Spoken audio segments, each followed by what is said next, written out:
¿Alguna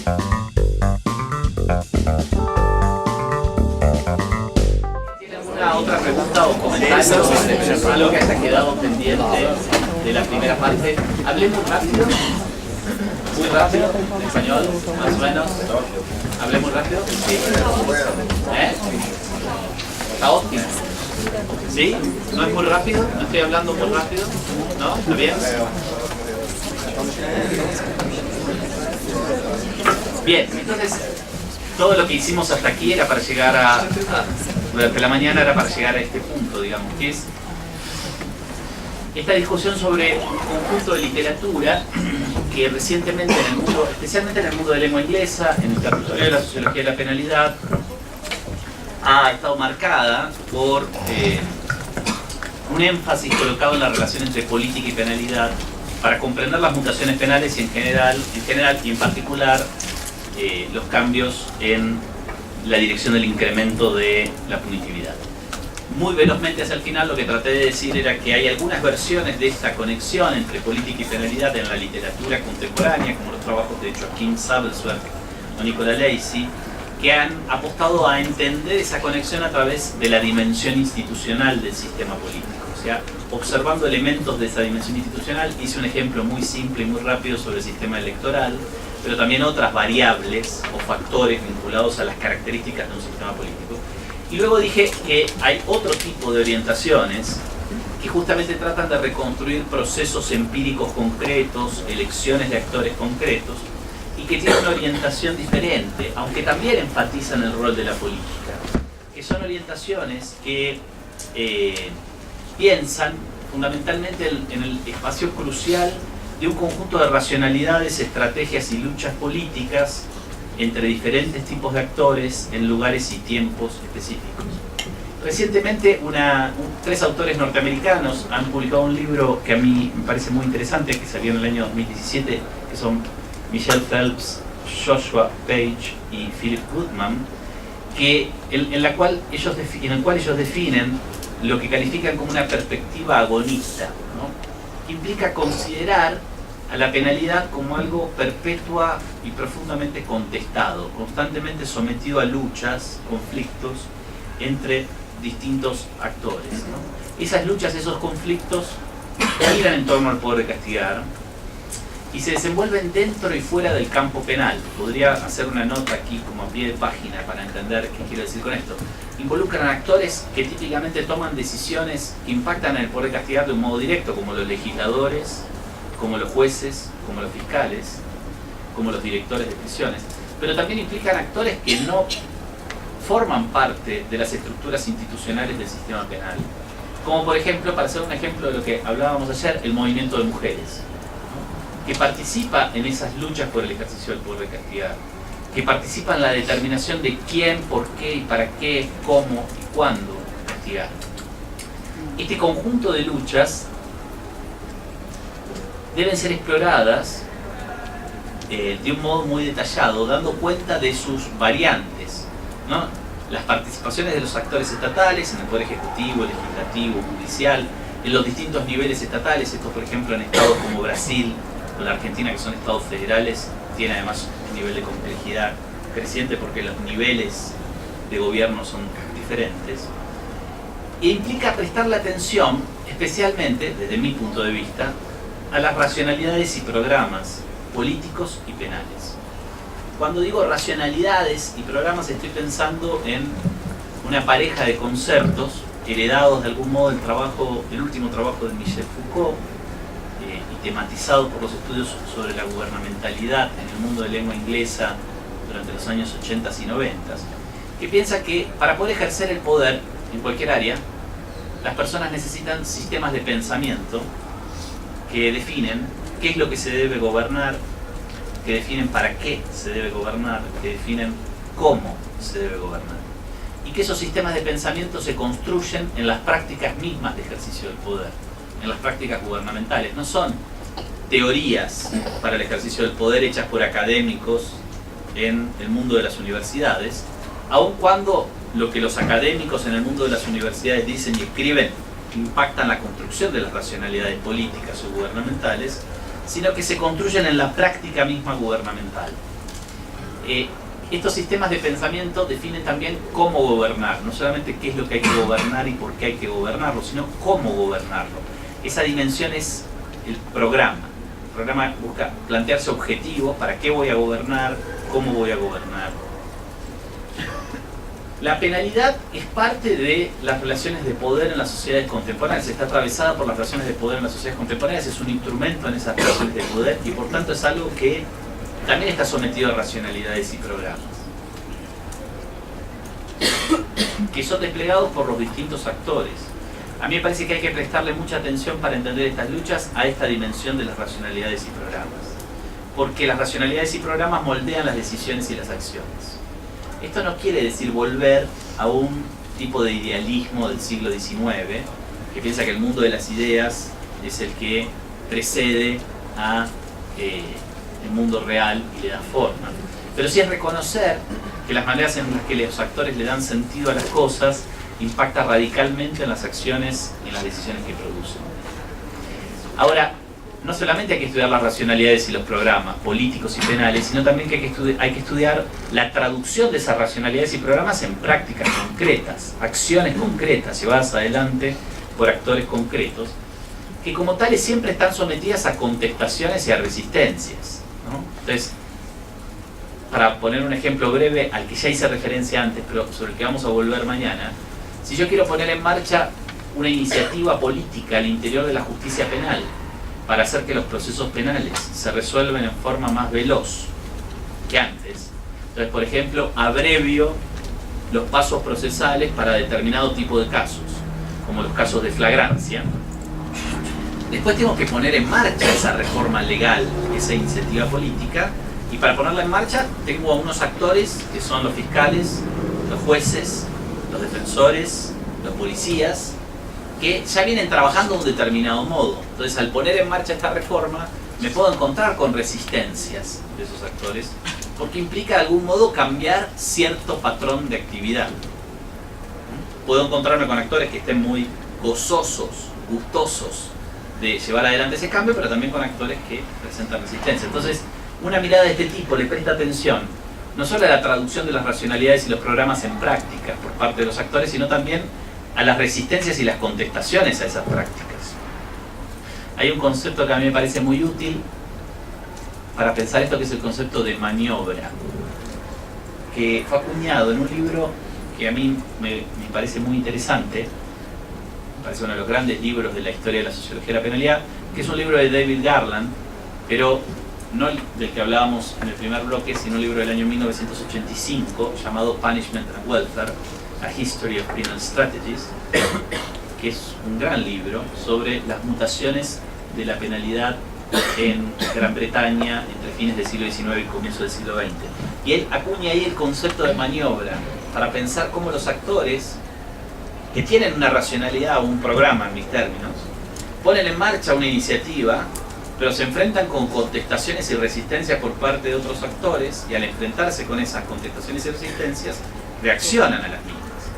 Entonces, en realidad, lo que ponen en marcha nunca es igual a lo que las racionalidades y los programas indicaban.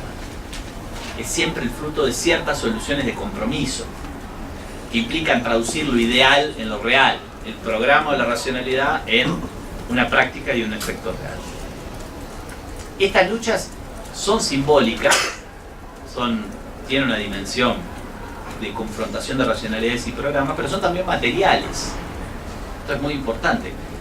El poder de castigar se despliega porque hay actores que tienen capacidad de desplegarlo, y esa capacidad es un conjunto de recursos materiales, ¿no? La capacidad de que tus decisiones se traduzcan en acciones de actores concretos que tienen recursos materiales para llevarlos adelante.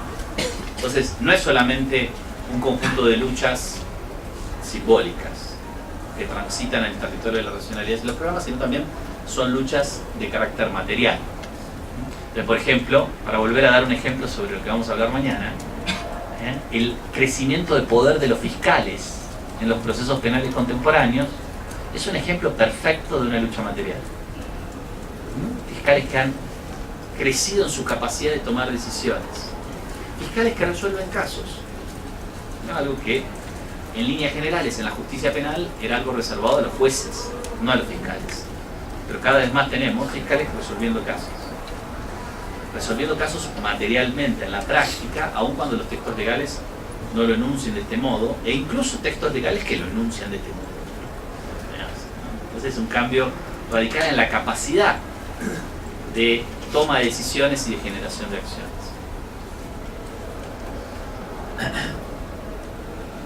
Y cuando pensamos en las capacidades, también pensamos en que hay actores que despliegan en las luchas en torno al poder de castigar distintos tipos de fuerza. Y aquí lo que hay en esta analítica es una reivindicación del rol de las élites, ¿no? Digamos, el poder de castigar es moldeado por las élites penales, económicas y políticas, en gran medida. No quiere decir que sea moldeado totalmente por esas élites, pero digamos, en gran medida este es un punto de vista que reacciona frente a cualquier idea de que la penalidad está cambiando porque desde abajo vienen unas ondas de cambio que son rescatadas por los actores políticos y penales y puestas en marcha. El giro punitivo no es una invención desde abajo en esta lógica de análisis, sino que es una invención de actores poderosos, económica, cultural, políticamente. Este tipo de enfoque es un enfoque que, por estas mismas características y por buscar entender procesos empíricos concretos, suele llegar a conclusiones que muestran que la penalidad en el terreno es híbrida, confusa, misturada. Por eso tiende a identificar una penalidad que es, digamos, menos transparente que la penalidad neoliberal, la penalidad tardomoderna. Parecerían tener unas lógicas claras de funcionamiento. Aunque no necesariamente es siempre el caso. Pero tiende a identificar como enfoque, al poner el centro de la atención en la lucha, la existencia de pluralidad de desenvolvimientos en la penalidad. Y en esto claramente tiene una simpatía con el planteo que decíamos anteriormente de David Jarler, ¿no? No imaginar a la penalidad homogéneamente unificada en torno a una sola lógica, sino ser capaz de encontrar lógicas diversas en funcionamiento, aunque algunas tienen más fuerza que otras, y esto es obvio. Entonces, para poner un ejemplo concreto, es cierto que en mi país, en la Argentina, se puede decir que se ha producido un impresionante giro punitivo, porque creció la tasa de encarcelamiento de un modo dramático. Pero yo hoy estoy en una cárcel en mi país todo el tiempo que quiero, como investigador. No todo el tiempo que quiero. Si me quiero quedar a dormir, tengo problemas. Además de que no tengo muchas ganas de quedarme a dormir. Pero quiero decir, puedo hacer investigación en las prisiones, empírica en las prisiones, con un nivel de amplitud extraordinario, inusitado en la Argentina hace 20 años. Y el hecho de que yo pueda entrar a las prisiones quiere decir que lo que pasa en las prisiones tiene más posibilidad de comunicarse al exterior. Mucha más posibilidad que antes, porque como yo hay mucha más gente que hace cosas adentro de las prisiones. Yo hago investigación empírica, pero hay gente que hace obras de teatro, gente que hace talleres de video, talleres de tatuaje, gente que enseña programas universitarios, gente que da clases en la escuela secundaria, etc. Pero no hay ninguna duda de que la cárcel de hoy es mucho más abierta que la cárcel de hace 20 años.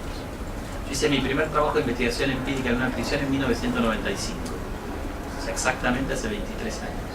Entrar a ese lugar, yo investigué en particular una sala adentro de una prisión que se llamaba sala psiquiátrica, y en donde los presos que tenían problemas de sufrimiento psíquico eran tratados, que era un gran mecanismo disciplinador adentro de esa prisión. Si vos producías desórdenes en la prisión, las autoridades penitenciarias te mandaban a la sala psiquiátrica, y como decía el director de esa sala, que era un médico psiquiatra, los devolvemos hechos una lechuguita, ¿no? ¿Se entendió lo de lechuguita? Lechuga, ¿no? Un vegetal, que lo que hacían era aplicarle sistemáticamente psicofármacos y doparlos durante un par de meses, de un modo tal que el tipo ese no quisiera nunca más volver a la sala psiquiátrica. Y para no volver a la sala psiquiátrica había que no ser un preso desordenado, desde el punto de vista de la administración penitenciaria. Entrar a esa sala psiquiátrica era dificilísimo, era toda una aventura compleja, había que superar un montón de obstáculos, y fue realmente muy difícil hacer esa investigación empírica, obtener esos testimonios. Hoy es relativamente más fácil, no digo que sea facilísimo, En mi caso, yo creo que es muy fácil eso. En mi provincia, y por todas las cosas que durante años hemos venido haciendo en las prisiones, realmente se ha vuelto muy fácil. Digamos, no es solo que a mí no me requisan, a mí no me piden un celular, y a mí el guardia me saluda y me dice, ¿cómo va, profesor Sosa? ¿No? Entonces, un cambio muy radical del ingreso en la prisión con respecto a lo que pasaba hace 20 años. Esa multiplicación de posibilidades de acceso a la prisión de actores externos genera más transparencia de la prisión. Eso quiere decir que no se violan los derechos humanos en las cárceles argentinas, que no se tortura, que no se somete a condiciones indignas de vida. No tiene nada que ver, eso sigue pasando, pero la posibilidad de comunicar eso hacia el exterior es mucho mayor. Y de hecho, el nivel de luchas políticas sobre ese problema en la Argentina hoy ha crecido significativamente. O sea, hoy tenemos un volumen de casos judiciales de habeas corpus en los tribunales de justicia penales extraordinariamente más amplio del que había hace 20 años. Tenemos defensa pública que trabaja mucho más activamente esos casos. Cuando hace 20 años no había un defensor público pero no había un defensor público dentro de la prisión. Nunca, jamás. Los presos no sabían lo que era un defensor público. Nunca lo habían visto. Hoy tenemos organizaciones del Estado que se dedican a controlar las condiciones de detención. A nivel federal tenemos un ombudsman penitenciario que hace un trabajo relativamente bueno, produce muchos resultados interesantes. Entonces, giro punitivo, sin duda. Pero al mismo tiempo una cárcel transparente, más abierta, con más nivel de accountability. Es raro. Son tendencias que no son este tipo de enfoque trata de revelar esas tendencias, las luchas, cómo actores hacen cosas que son distintas entre sí porque están trabados en luchas al interior de este campo. Este enfoque no significa que ciertos elementos y procesos, más allá de las racionalidades, estrategias y luchas políticas, limiten y le den forma al desarrollo de las mismas. No tengan un impacto duradero y tangible en las elecciones y acciones que son forjadas en torno al poder castigante. En este sentido, este tipo de enfoque no quiere caer en el voluntarismo, no en el voluntarismo desde el punto de vista ético, sino en el voluntarismo desde el punto de vista analítico. No creemos que lo que pasa en el campo de la penalidad es algo que pasa solamente porque hay voluntades que se han inclinado en esa dirección y que por tanto si hubiera voluntades que se inclinarían en otra dirección, las cosas serían de otro modo. Porque para repetir una frase que señalaba ayer cuando alguien me preguntaba algo, todo lo que puede ser hecho puede ser deshecho, como decía Michel Foucault, pero no es fácil deshacer las cosas que han sido hechas, porque todas las cosas ya están hechas, ¿no? Entonces hay un mundo allá afuera que te crea obstáculos. En este sentido es un enfoque que piensa tan vigente hoy como hace 150 años aquella famosa frase de que los hombres hacen la historia pero no en circunstancias que sean de su elección. Entonces trata de un poco encarnar esa frase, ¿no? Los hombres hacen la historia pero no en circunstancias que han elegido. Entonces luchan pero en circunstancias que le ponen límite a su capacidad de producir impacto. Estas dinámicas, tal como estoy reseñando en términos, yo sé, un poco generales, abstractos, ya podemos estar divagándolas a la exploración empírica particular, no pueden ser abordadas en términos generales. ¿Se entiende? Este tipo de enfoque lo que busca es producir análisis densos de procesos históricos concretos, porque no reivindica que este tipo de análisis se pueda construir en un plano abstracto o general. Hay que construir análisis empíricos densos de procesos históricos concretos, reconociendo cómo esos procesos están radicados en un contexto, pasado y presente. ¿Se acuerdan que ayer decíamos, uno de los grandes problemas de las teorizaciones en el campo criminológico producidas en el norte global es que muchas veces se asumen como teorizaciones sin tiempo ni lugar? Bueno, este tipo de enfoque quiere hacer exactamente lo contrario. Quiere asumirse como una teorización con tiempo y con lugar, porque busca pegarse al proceso empírico o histórico que pretende estudiar detalladamente. Y por tanto busca estar muy atento a los obstáculos de hacer viajar conceptos y argumentos, algo que de algún modo está vinculado a lo que señalábamos durante todo el día de ayer. Busca ser muy cauteloso a la hora de hacer viajar un concepto o un argumento para dar cuenta de algo que pasa en un contexto que no es el contexto en torno al cual se construyó ese argumento. Busca ser muy cauteloso y muy consciente de cuándo se utilizan esos conceptos y esos argumentos, por qué y cómo. Y en este sentido, es un tipo de enfoque que no cree demasiado en una teoría general del castigo, para usar la expresión que David Garland construyó en otro importante libro que escribió en este campo de estudios en 1990 llamado Castigo y Sociedad Moderna. Sino más bien cree que el tipo de enfoque necesario para comprender lo que está pasando hoy es una sociología histórica de la penalidad. Es una exploración sociológica de procesos históricos concretos que se enraizan en el presente. Este tipo de enfoque solamente tiene sentido puesto en movimiento para dar cuenta de procesos históricos concretos. Entonces lo que voy a hacer en esta segunda parte, aquí era hasta donde llegaba mi primera parte ideal, que no terminó cuando tenía que terminar, pero lo que voy a hacer en esta segunda parte es tratar de mostrar, una segunda parte que se va a extender más que el mediodía, seguro, es tratar de mostrar cómo un enfoque teórico como este, que en el campo de la sociología de la penalidad puede ponerse en movimiento para entender un proceso histórico concreto, que es el giro punitivo en la Argentina contemporánea. Entonces, yo voy a hacer una primera exploración muy enraizada en el caso argentino, que por tanto puede ser un poco aburrida. Me disculpo por eso y tal vez para algunos de ustedes puede decir, bueno, ¿por qué este tipo nos está hablando de cosas que pasan en la Argentina tanto? Bueno, yo primero porque son las cosas que yo estudié. No estudié esas cosas en Brasil, por lo tanto no puedo hacer lo mismo sobre Brasil. Tengo este defecto de que no es exactamente lo que creo que hay que hacer sobre Brasil para poder hablar sobre Brasil con la misma, digámoslo así, tranquilidad con la que puedo hablar sobre Argentina. Pero además porque yo quiero mostrarles este enfoque teórico puesto en movimiento. Y en todo caso invitarlos a que ustedes llenen los blancos, ¿no?, en el diálogo con Brasil. O sea, puedan aportar elementos acerca de cosas que son semejantes y cosas que son diferentes. Yo tengo mis propias ideas sobre cosas que son semejantes y cosas que son diferentes en la comparación entre Argentina y Brasil. Luego de hacer ese recorrido por la Argentina como caso, detallado, un poco aburrido, lo que vamos a hacer en una tercera parte, eso va a ser al final de la noche de hoy y mañana, es generar, sí, algunos trazos comparativos con otros países de América del Sur, en los que yo he hecho trabajo en esta misma dirección, aunque tal vez no con la misma intensidad que con respecto al caso argentino. Ahí voy a hacer algunos comentarios sobre Brasil, pero siempre muy cauteloso y un poco dejando que ustedes sean quienes más bien hagan aportes significativos, pero voy a hacer comentarios sobre otros países como Ecuador, Venezuela, Colombia, Chile, Uruguay. No vamos a hacer exploraciones tan detalladas como esta que voy a hacer sobre Argentina, sobre esos otros países, pero sí quiero instalar algunas conexiones que me parece que son significativas.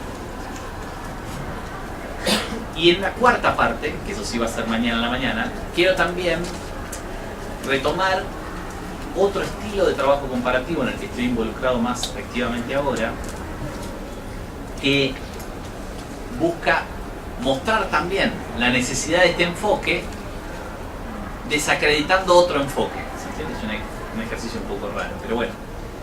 Sintéticamente esa cuarta parte lo que pretende hacer es mostrar cómo un tipo de análisis que se inventó en el norte global para pensar las transformaciones de la penalidad, que trata de conectar las transformaciones de la penalidad con las mutaciones de las políticas sociales y de los niveles de desigualdad, y que hoy, en manos de muchos autores del norte global, se ha transformado en una especie de nueva ley de hierro de la penalidad.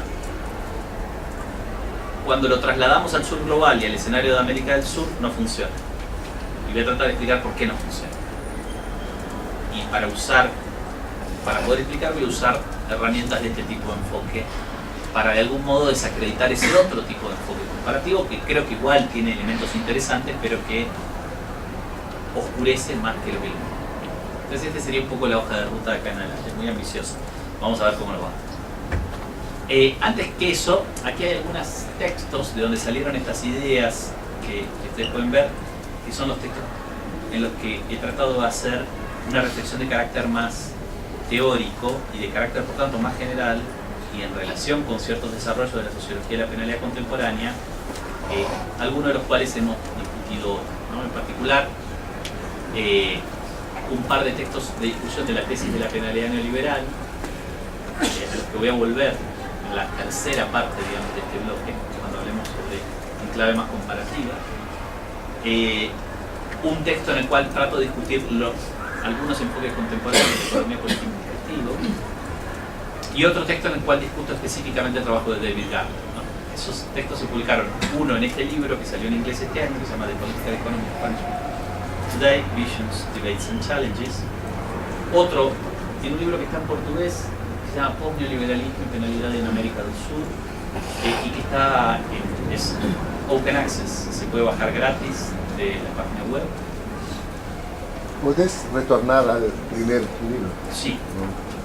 Este no se puede bajar gratis en la web. Sí. Este es lo mismo de los anteriores, estamos siempre jodidos. Pero tengo un alumno que dice que puede conseguir el PDF gratis. Así que si lo consigue, luego lo envío para distribución popular.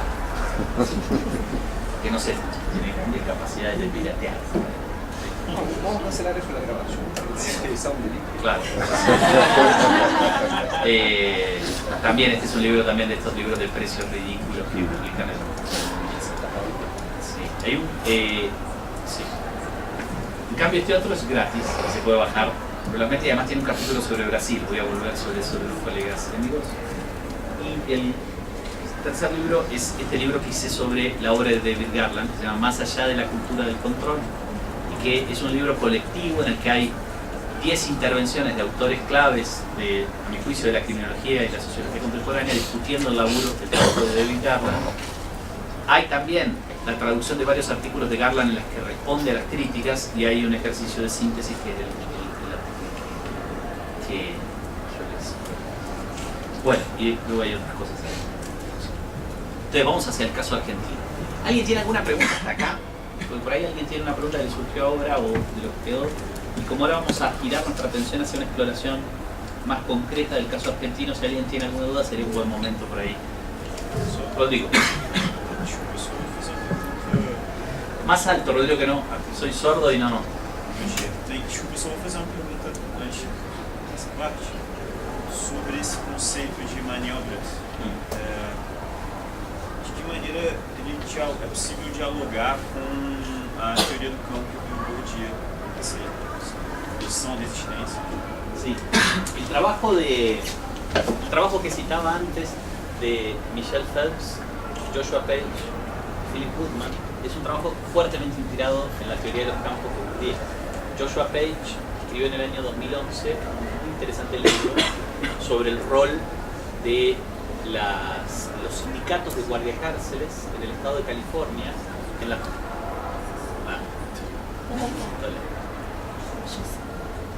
No, voy para allá, voy al redino.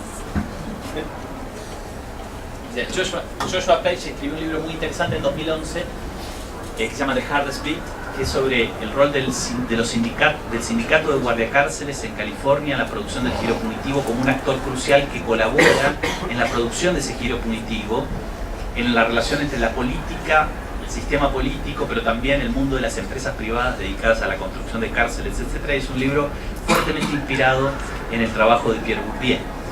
De hecho, Joshua Page escribió además en 2013 un capítulo muy importante en el Sage Handbook on Punishment and Society, que de vuelta es un handbook, como los otros que citábamos antes, también en este caso uno de esos handbooks muy interesantes desde mi punto de vista, que editaron Jonathan Simon y Richard Sparks, y que hizo un capítulo específico sobre la relación entre las exploraciones sobre la penalidad y la teoría del campo de Bourdieu. The Long Struggle, el libro que acaban de publicar el año pasado, es un libro de fuertísima inspiración bourdiana.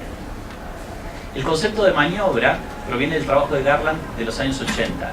Garland en 1980 no conocía a Bourdieu, no lo había leído. Tal vez lo conocía, tal vez lo había leído, pero no usa a Bourdieu ni en su trabajo concreto en el libro de 1985, no es una influencia de carácter teórico.